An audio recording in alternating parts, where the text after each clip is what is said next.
Please welcome the incredible Mariana Henninger. Hi, Renee. Great to be here. Thanks for joining us last minute. Super appreciate it.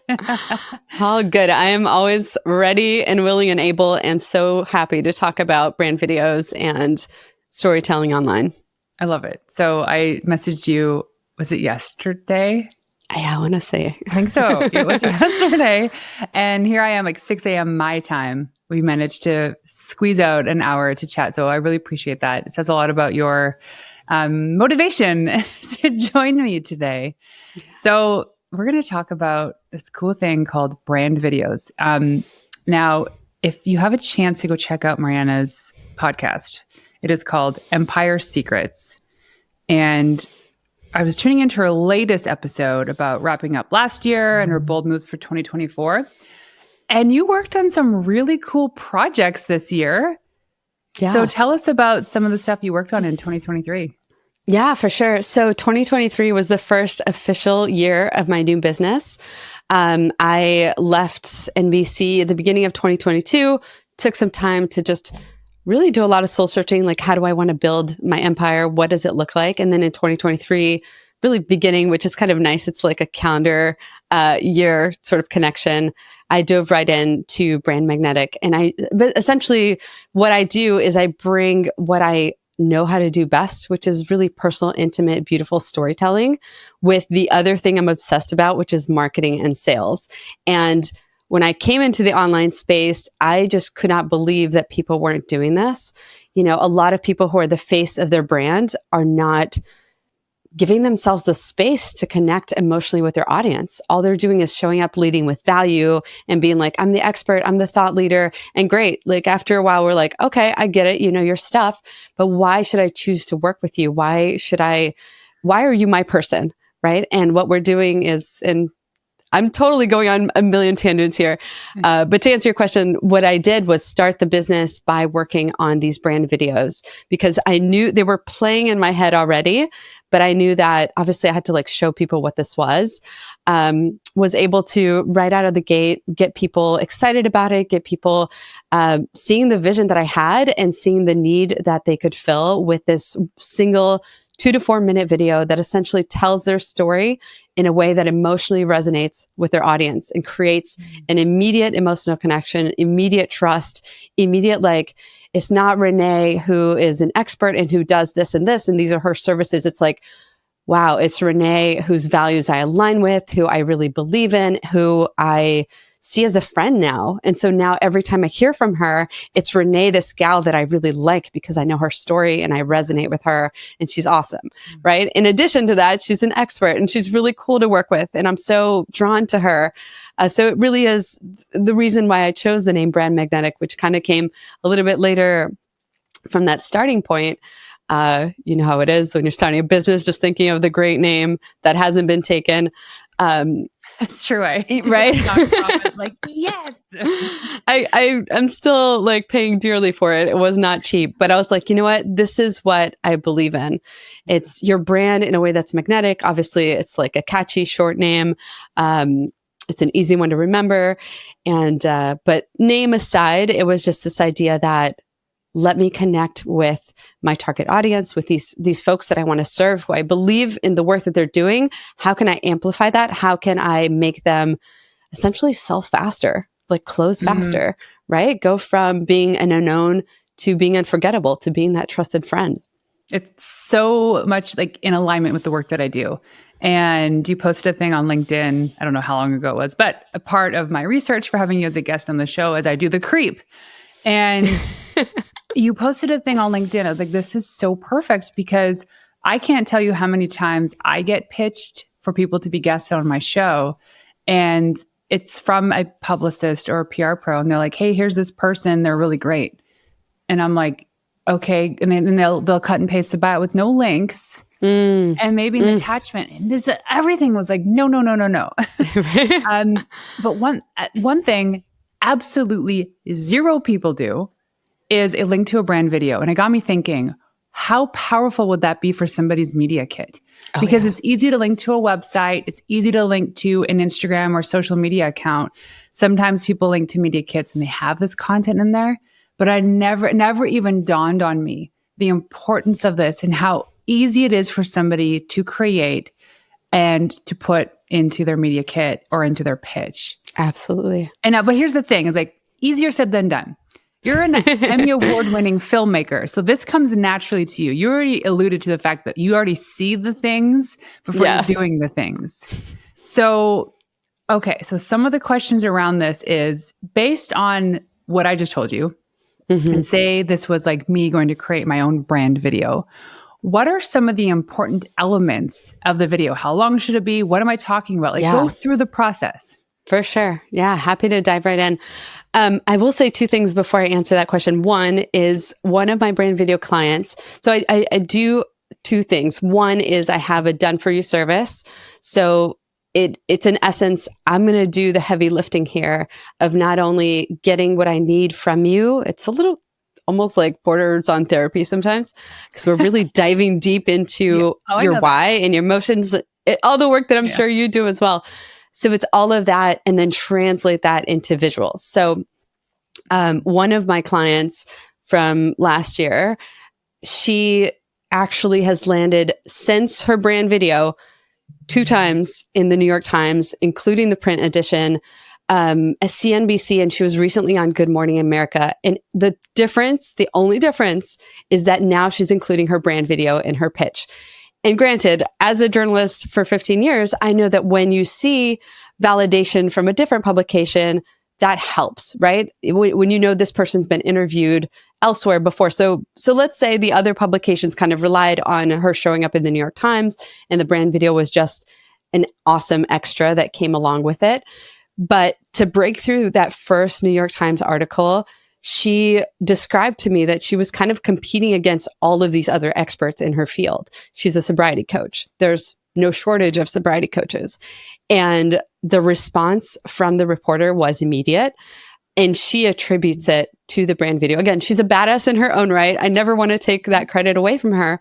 But having sat as a journalist for 15 years on the other side, also receiving pitches from so many people wanting to get their story told and being, in my case, a subject in one of my documentaries, short documentaries is what I focused on. Then this idea that in one single 2 to 4 minute video, you have this complete, almost full circle understanding of who this person is, what their personality is like, what do they stand for, what drives them, what are their mission, what is their mission, what are their values. And in PR, that just works beautiful. You know how it is. You know how everyone who's getting pitches is getting flooded with pitches. So what is the thing that's going to make you stand out? Do the job for this person. Make it easy for them to know who you are, what you stand for, and what you're like. Like, who are you like? Text can only go so far. A picture in a PDF, like you're hoping that person's going to open the PDF. It's only going to go so far. But if you include as a podcast host there's so many things that I go through really quickly. First is I always go to a social media account, and yes, follower count matters for one thing. Is as a podcast host, we want to increase our downloads, so we hope these people share their episode on social. It is not the deciding factor at all. For me, it's for you, for instance. Like I didn't know you. But I went to social and I was like, oh, she is charismatic. She shows up. You post your videos online. I already know that you can show up and be a good guest because you're articulate. You have something that you're super passionate about. It's niche. I've never talked about this yet on my show. And clearly we're uncovering the importance of this. Like I need to do this. So I'm probably going to hire you now to help me with my brand video. And so, you don't have to go and throw thousands of dollars at this right away. But the idea is that you're showcasing who you are online in a way that people can relate to or not. And if they don't, it wasn't meant to be. So for me, it'd be a lot easier for my job. And I know for other podcast hosts, for TV, journalists, reporters, is to just give them a little slice of who you are. Absolutely. I feel like we don't make it easy for them. We don't. We really don't. We don't make it easy for our customers. We don't make it easier for the people we're pitching to. Make it easy for them. Make it a hell yes to have you on, right? To listen to what you're saying. And by not having this one piece of video that I believe in with all my heart, because I'm seeing results in my clients, by not doing that, to your point, what you're doing is you're shifting the burden on them to go and do the homework, to go and piece together who this person is, to go and like sniff them out in all of these different places, to even begin considering them. And whether they're going to give you the time of day to do that work or not is a toss up, you know? And why are you wasting your time pitching and even reaching out, right? Why are you wasting so much time in your business giving your customer the burden of piecing to, like, I call it microdosing. You microdose them on who you are. And so they're having to like wait for these tiny, tiny doses every single day on Instagram or wherever you're showing up. And you're really shifting the burden on them. Not to make this answer super duper long, but I do want to answer your original question, which is like, how do I do this? What's involved? If I'm like breaking down a brand video, how can somebody think about their story and to start crafting this? A tiny bit of backstory is that when I've been doing documentaries for 15 years. I specialize in short documentaries, which can sometimes be harder than long documentaries. In part because you're really have to be so precise about what you include. You don't have pitches. It's easy to write a 1,000-word pitch, but sum it up in 150 words. Yes, exactly. Packing a punch in a short amount of time is so much more effort and energy and thinking than taking all the space on the internet to do it.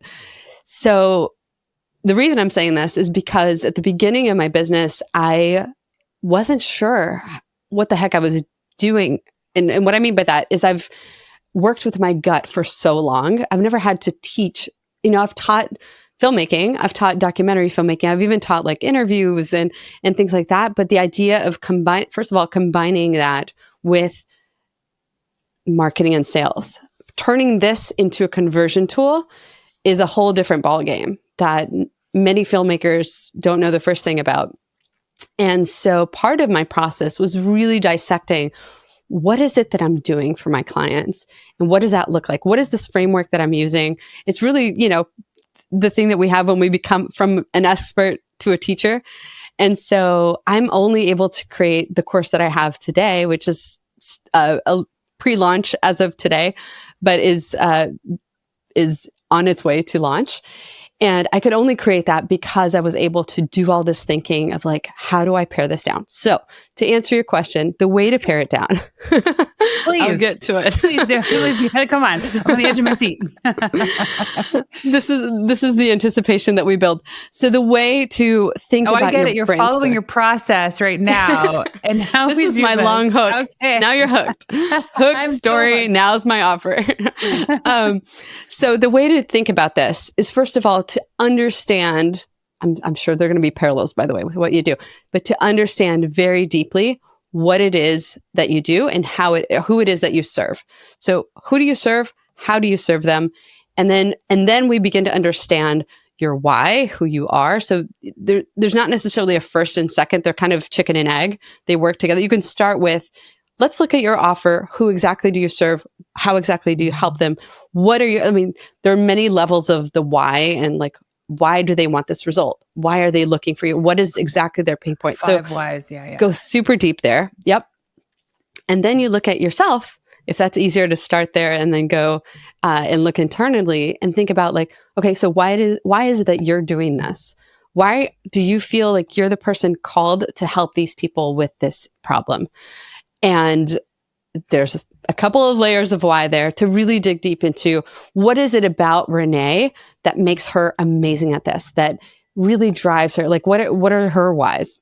And then, yeah. Can I double click on that really quickly? Yeah. I was actually challenged with that part for the longest time. And I find that with clients too. Is their why? Is it because I'm good at it? Like, say an interior design company. I just finished working with one. We have our implementation call today. Love them. Their why is clear. However, imagine it wasn't. They're good at what they do. Yeah. They 10x their company in the last year. What is the process to digging deep into the why? Because it's there and sometimes we just can't bring it up. That's a great question. This is why for part of my services, I work with folks who are kind of who have asked themselves that question have done that homework. If you haven't done that, I think there's a lot of soul searching involved. It's not like a clear roadmap. I was actually talking to somebody the other day that was like, sometimes there just isn't a shortcut. There's just taking the right path. And the right path is soul searching. It's understanding what lights you up. And if you don't know your drive, if you don't know your why, ask the people around you who know you best, right? Ask a best friend, ask a parent. And I don't know if they'll give you the exact answer in a very clear way that what you're looking for, but you really have to think about, if I were not doing this, what would be missing in my life? That's another way to look at it, right? If I were not working at this every day, what would not be there? Without needing, like if money weren't a thing, like if I didn't have to be paid for something.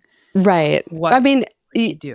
That could be part of the answer. I think would probably be watching Netflix and eating popcorn and chips and chocolate. I would be traveling nonstop. For a day. One day. And then be like, that was great. Now I need to move on. Exactly. Right. But it's true. And here's the thing is, I guess like the caution in this as well is that when you come to that thing where like, I figured it out, sometimes we get hooked on that's the thing, the defined, definite thing for the rest of my life. And some people are so afraid to commit to that because they're like, oh gosh, this is now the rest of my life. But it's not, because as we evolve, so does that why. Absolutely. Yeah. So it's kind of like a slice of a moment in your time right now. Listen, I think it's the North Star that, it can shift a little bit, but at the end of the day, we don't tend to like completely revolutionize who we are, especially once we're in adulthood. We can change our habits, we can kind of make shifts, but ultimately my values are kind of the same. They've been the same for like 15 years. They've been reinforced here and there.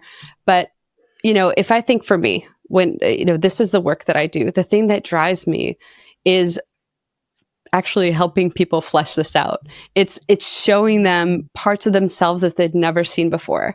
It's so I think it's for the designer. Let's take your example. One of my clients is a designer. So this was exactly the work I did with her. And it's just, she had so much passion for what she did. And I think for her, it turned out that it was like helping other people see the beauty in their homes and helping other people create the environments that would give them the family space that they want. It's give them the experiences that they want. It was tied to that happiness at the end of the journey for her client. And so those were her values. She had amazing family values. Her family unit was incredibly strong. And all of those things reflected in this passion of like, let's create that environment through color, through texture, through furniture, through lighting, all of these things that eventually led back to her own why, right? Her own north. And this is just one example. At the end of the day, you really have to think about what is it makes you happy about what you're doing. Hopefully what you're doing makes you happy. Hopefully it is the thing you're passionate about. But what is it that's really driving that? There isn't much more of a formula than going deeper, than just keep asking yourself, keep thinking about when I spark, when that comes to life, why is that? The second part of the brand video, so I want to make sure we hit on this. So that's the foundational. You're bringing me through my own process right now. So when I'm going, it's good. I'm thinking, okay, so yeah, keep going. Yeah. So that's basically, I would say, we're kind of at the level of this is your story at this point. A brand video is not your story. So this is like the huge differentiation between a lot of these similar style videos that I do find once in a while. It's shocking to me how little I find. When I do, I'm like, okay, this is this person's story. They haven't done the second part of the process, which is kind of where the magic happens. Understanding that it's not about you, right? So the same sort of marketing principles that we think about for copy and for marketing in general, in that it's not about you, it's about your audience, it's about your customer. And the way that translates in a brand video is thinking about the emotional result, the emotional state that you want to create in your audience by the time they finish watching the brand video. And this is where the magic, again, where the magic really happens, because it's taking your story and understanding what parts of your story are going to resonate and are going to create that feeling of trust, that bond, that confidence, that like, I feel like I'm in good hands. This person's got me. I love her. She's awesome. You know, and I think in the world of, I always think, you know, my go-to is thinking about your end audience as your customer. But if you're thinking about the person receiving this as a pitch, right? If your brand video is included in the pitch, it's the certainty that like, this person's amazing. I really feel like I could have a coffee with them. I could have a great chat with them. I love what they're doing. And to your, I mean, you got that from my videos. My brand video is in production right now. So hopefully, I can't wait to like actually have my own brand video because I believe in it so much. But you were able to pick that up from how I show up on camera. Well, also, but I had the time to do it. Like most people don't, right? Podcast hosts don't. And if you were pitching me to be on my show and I didn't know you, it'd have so much to go harder. through all this, right? Because for me, it was I listened to your podcast, I watched your videos. There was digging on my end, but also I reached out to you, and I'm coming on your show too. I think, right? So yes, you are. we're friends now. Yeah. But the point being is that, like we said earlier, is you're trying to mitigate the work that you're doing for other people, or the work the other people. You're making it easy for them to understand very quickly who you are and how you show up, what your values are, what you stand for. Yeah. Okay. So how long do these things, like how long should they be? 2 to 4 minutes is the sweet spot. A lot of the brand videos that I do for clients, very kind of categorically, they've landed at like 3.5 minutes. We want to have a great hook in the beginning. We want to take people on an emotional journey, but we want to keep it tight. So this is where, you know, the work of knowing what not to include is super important. Understanding that we need to be hitting certain emotional touch points throughout the video. And depending, again, like if this is forward facing for your audience, forward facing for a PR pitch, then that kicker can be sort of geared towards speaking to the person who's going to take action. We do not have, so this is super important too. You do not have a call to action at the end. So this is very different from any marketing video where you're not pointing the person like, go buy my program, go do that, go click on this. Not a sales video. It is not a sales video. It is an emotional connection video. And that person watching it is already in your universe somehow. And so the very next thing should be obvious outside of that video. They're going to want to follow you. They're going to want to engage with you. They're going to see what your lead magnets are in your links. You should have all of these calls to action around your brand video, but not in your brand video. They should not be feel sold to. So is this direct to camera? Is there B-roll? Yeah. So the vision of what this looks like. I feel like I should have sent you, and I totally was going to anyway. So most folks choose to do direct to camera. Again, the delivery is very important because you should feel like you're having the most intimate coffee with your most intimate friend. So that's the feel that we're going into this. The B-roll is the B-roll that illustrates your story. Now, this is obviously my total jam, is thinking of non-literal B-roll. So B-roll that creates an emotion. I'll give you an example. Instead of, let's say that you had a struggle, let's say you're a relationship coach and you had a struggle with your ex, right? You used to fight a lot. So instead, and this actually came up in one of my masterclasses, somebody asked me about this, and their suggestion, which most people would think of this, is like, oh, maybe I can role play with my husband, or I can like get some actors. That's the immediate sort of visual that could come to mind when you're thinking of fighting. Yeah. What comes to mind for me is like, let's illustrate struggle with something like nature or something like, so in this case, this person loved to swim.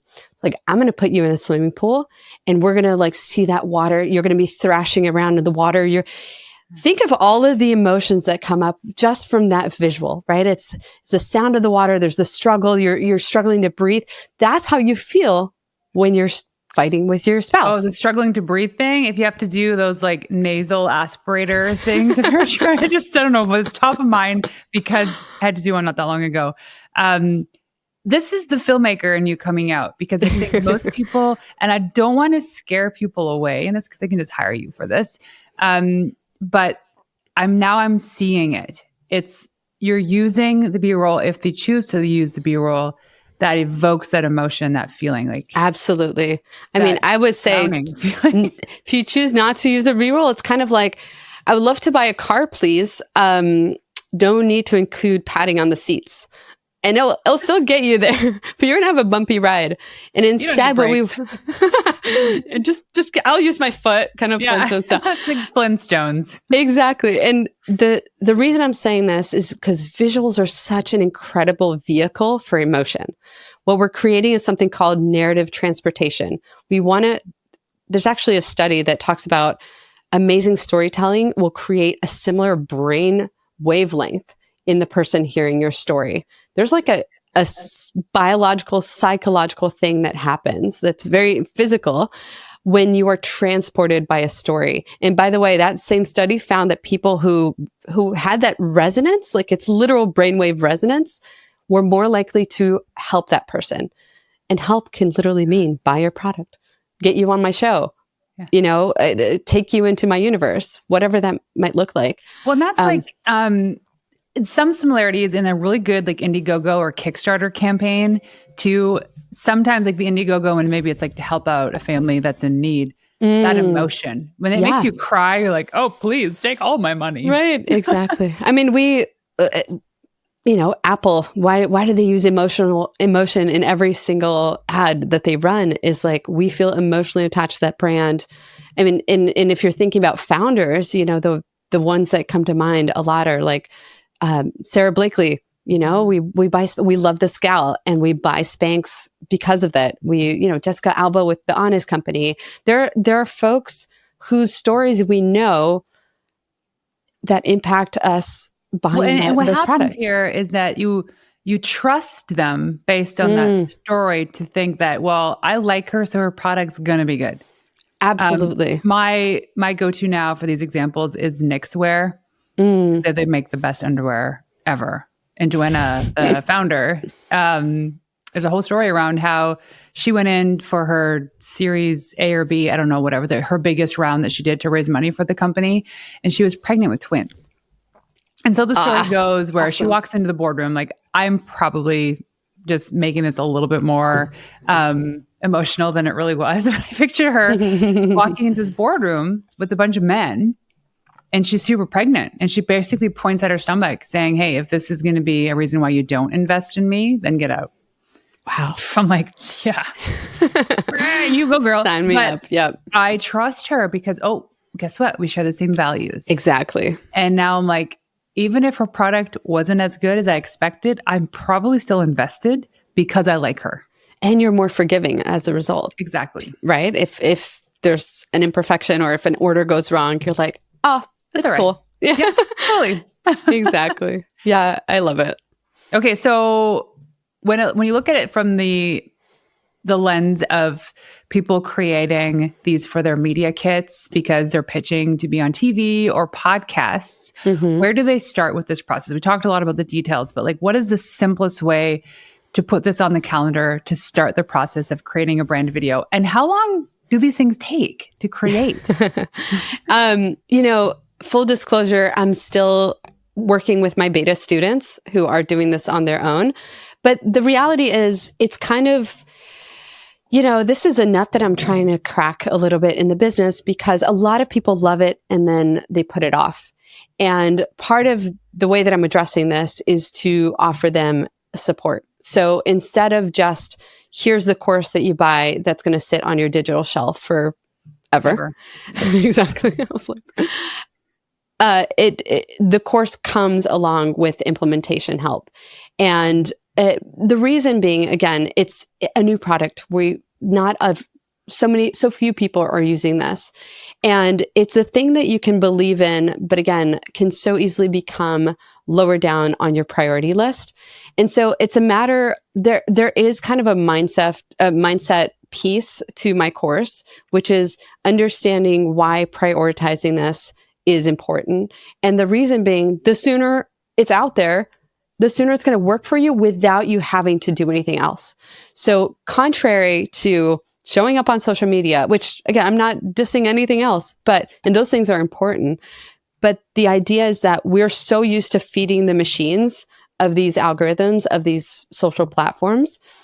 And we don't realize with one brand video, you do it once and you don't ever, it's going to keep working for you for years and years and years. So it is an upfront investment, but it's going to pay off because it's going to be working in your sleep. It's going to be working, again, without you having to put a single ounce of effort in afterwards.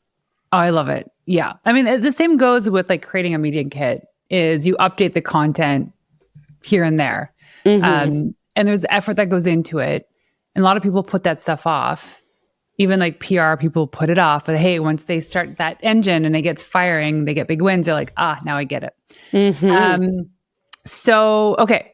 Do I have any more questions about this? Because I love this. And I'm asking questions because I'm intrigued and I want this for myself. Love it. Yeah. It's so important. Here's the thing is going into this year is I've already predicted that there's two real big things that are happening in the world of like marketing, especially with personal branding. First of all, everyone should be working, developing their personal brand. If you're an entrepreneur, a founder, like we just talked about, people buy from those they know, like, and trust. Authority building is huge, meaning like you got to become the go-to expert in your niche. You are the expert in brand videos. I don't know anybody else that's doing it. Now that I say that, it's probably going to be like, you want to buy a truck, you don't see them anywhere, and they made the decision to buy a truck, and now they're everywhere. But the other thing too is, so authority and collaborations, absolutely huge. And what's really important in those things is getting a media kit or some sort of version of a media kit or a press page together that showcases your talent. Yeah. And the brand video just plugs in really nicely in there. Yeah, it's perfect. And it can live outside of that too. So it's multi-purposeful, right? It's not as hard to download or as like, not as accessible, if you will, as a PDF that probably lives inside of your media kit also. But in addition to that, it lives outside of that. It should actually be pinned on the top of your social media profiles, be on your email signature. It lives top of funnel. So every time somebody comes into your universe because they're hooked by something that you said, or they saw you in a comment, or they're like, who is this gal Renee? The very next step should be your brand video. It should, because it's going to reframe everything that comes afterwards. Think about it like this. When you meet somebody, we're having this awesome chat here. Now, every time that, and that's not a good example because we connected before, but let's say you meet somebody for the first time and you have this amazing connection with them via Zoom, via coffee chat, whatever that looks like. Every time they show up, every single touch point from here on out, every single email you get from them because you're on their email list, every time they show up on your social media feed, it is going to look like and feel like a friend. It is going to like spark off the same emotions that you had when you watched that brand video. And that real estate you've now won in the brain, in the heart space of that person, whether they're your customer or your client or whatever, the person you're pitching to. It has more meaning. Absolutely.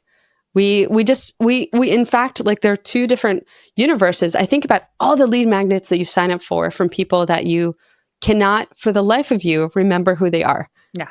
Happens to everyone, right? All our inboxes are filled with people like, wait, who's this guy again? Who's this gal? Like, what is their thing? I don't remember. But I feel bad for the people that have really common names. Like John Smith. Oh, John, I'm so sorry. But if John had a brand video, wouldn't you remember him? Wouldn't he like, you would see it. The name is almost like it's a shame for them, but they can fix it. They can create a brand video that will, overcome all of that. And to me, it's like the shame of the wasted effort. The wasted effort that goes into creating that connection with your audience when you're not doing that work up front to create that emotional bond with them, to create that memorable, what word to use here, to become memorable to them. Do it for them. I know this process too, like we talked about at the beginning in terms of like your story, your why.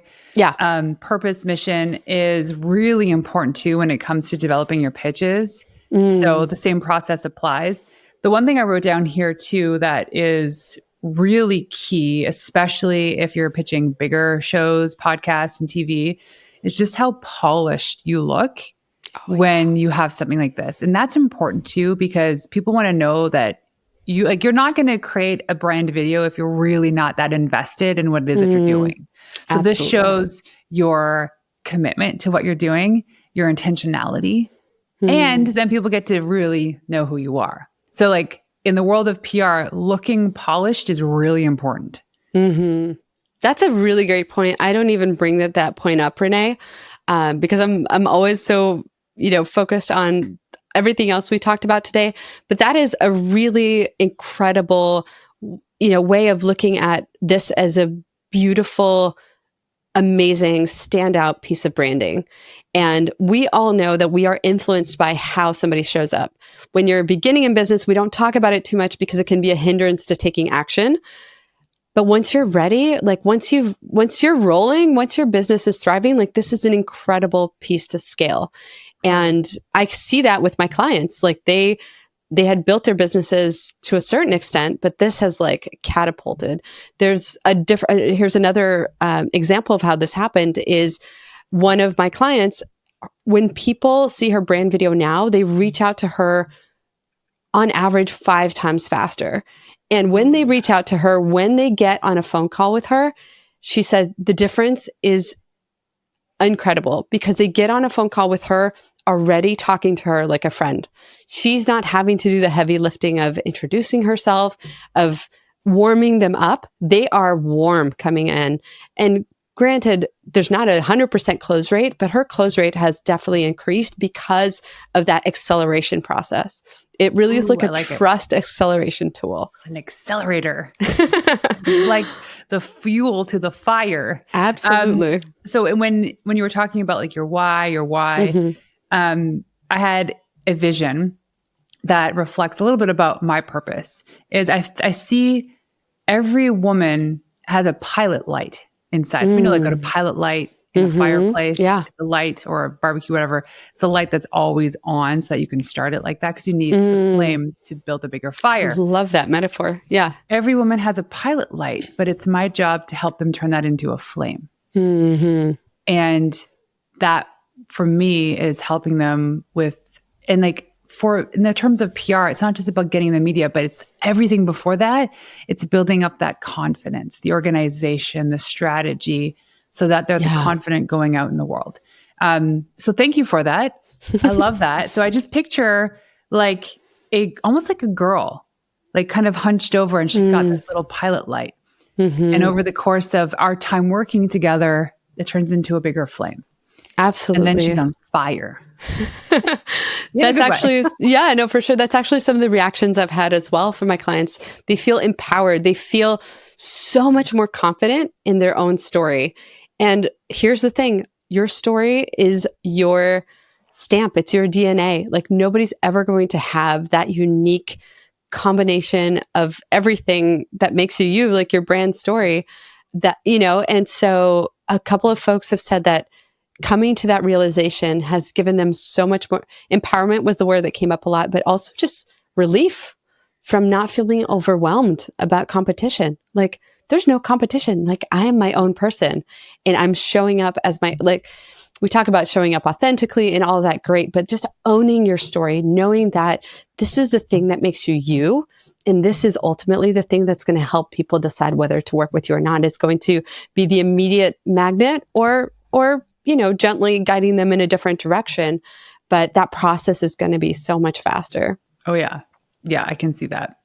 Okay. This is awesome. I'm going to chat with you after we're done recording. But if people want to go online to find you and follow you, where can they go? Yeah. So the best place to find me is on Instagram at Brand Magnetic.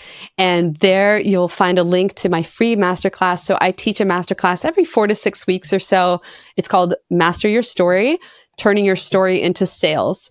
And you can sign up for that. Again, it's super duper free and it's so amazing. The feedback that I get on this masterclass is again, like just very eye-opening for folks. So brandmagnetic.com/masterclass is the best way to connect with me. Sweet. All that's in the show notes.